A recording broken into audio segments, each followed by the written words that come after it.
Hey, Paul Enzel coming to you from Seattle, Washington, working in the Seattle area.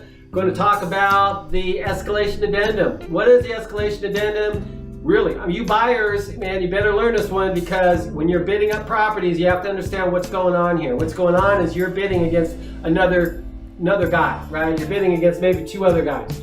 You have to have an escalation addendum in there. The escalation addendum is going to determine, you're going to tell that seller how far you're going to go, how far up you're going to go, where your bid's going to be, where your bid's going to cap off. And you better make damn sure your cap is higher than the other guy's cap, or you have all cash going in. You know, something really cool to stand out.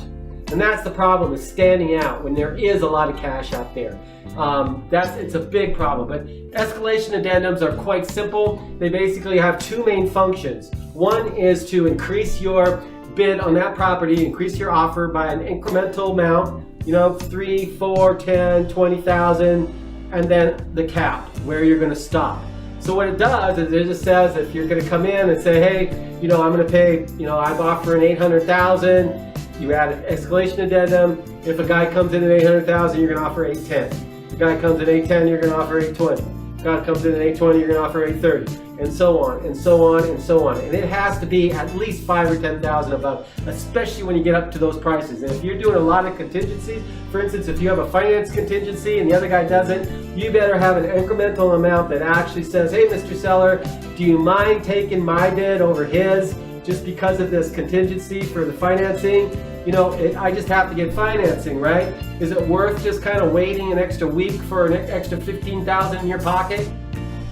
Only the seller can answer that, but that's how it's done. To figure that out, figure out where things are psychologically, where the seller's mind is, I talk to the listing agent. I ask certain questions. I probe. You have to probe, especially when you've got 5 offers coming in. Especially if I have a client who has a finance contingency and an appraisal contingency. The sellers don't want any contingencies anymore. They just want a straight on, purchase agreement, and that's it. And that's tough, man, because it puts you way out there. It makes you hanging out there. For instance, what if the appraisal doesn't come in, and there's a discrepancy of $75,000? You either have to pay the $75,000 or possibly lose your earnest money, right? Obviously, that's not really happening in Seattle, and that's the thing. Seattle's properties is so dynamic.